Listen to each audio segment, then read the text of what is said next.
If a guy wants to become a better man, I would just encourage him to behave like a man. And there's not a lot of men out there anymore. There's a lot of boys and there's a lot of people that blow with the wind. And those guys have a party. They have somewhere they can go. That's called the Democratic Party. And I've seen things and been through streets of West Flint, Oregon. And I've seen things and been through things that somebody like you in your little pearly loft couldn't even relate to. And if you're asking me to share stories with you that are frankly none of your business, maybe I'll give you a couple and maybe you'll take a little smug look off your face. But I can date back to when I was 11 years old. I'm minding my own business and I'm in a park.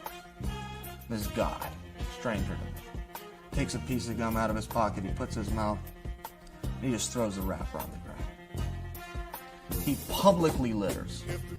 He just publicly litters. And I saw that. I had to see these things at a young age. Sure, somebody came along, somebody picked it up, somebody threw it in the trash can. But for the few moments where that sat on the ground and the law was violated right here in my neighborhood, I truly don't expect him to take the fight. You know, this guy walks around, I want the biggest fights. Well, there's no bigger fight than our rematch, stupid. Well, I want the toughest guys. Well, God never made a tougher man than me, and my name hasn't come out of your mouth once. what about the time I'm on the sidewalk and I watch a guy cross the street and he's not even within the lines? He's publicly jaywalking. There was a police officer standing right there. He didn't do anything. He didn't do anything. We have chaos. We have anarchy at times in Westland. You know, you look at me, there was years where my father didn't even make $100,000. Or barely made $100,000. And sure, we had a maid, but she only came twice a week. What do you think happened the other 5 days? You think those dishes washed themselves? You think those clothes got themselves in the hamper?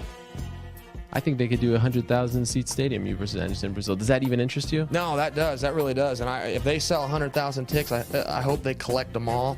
I hope they put them in a nice ball, turn them sideways, and shove them straight up their ass. That's what they can do with the Brazilian crowd. We're going to Las Vegas, Nevada, Super Bowl weekend, the biggest rematch in the history of the damn business. My neighbors were twins.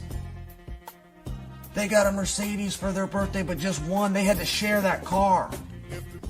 They had to share that car. Who gets to drive today? I had to see these things. You ask me about being a gangster. You think I'm scared to go to Brazil? You haven't seen the things I've seen. You haven't been down that way. You haven't been to the mean streets of Westland, Oregon.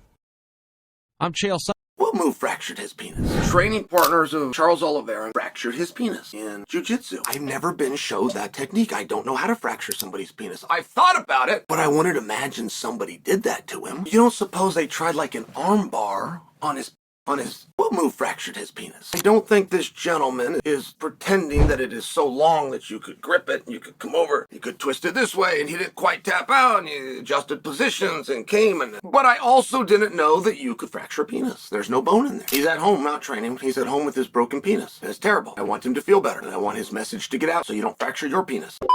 What I'm wondering is what rehab is like. Is it massage? Is there a specialist? Can you do it on your own? Do you make appointments? Is there a discolorization? Does it heal larger than it was before? To the responses that are teasing him. And at some point in there, he says to me, "You're welcome." Now, I have a very famous, powerful podcast in this space called You're Welcome. So he was attempting to use a ploy here. Use a pun, and throw the term back. I get it. Very simple. The problem is, "you're welcome" is hyphenated for the two words of "you are."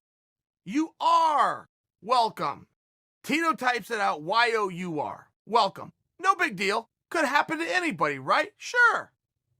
So, of course, everybody's got to correct him. You know how the grammar police are on social media. So they're correcting him. Pick one person to talk about your topic in this space. You pick me. I did it on my own. They didn't have to send me a bottle of wine like all these other promotions do. They didn't have to send me a gift basket. They didn't have to send me gift cards to my favorite restaurant like everybody else does. You can just tell me thank you.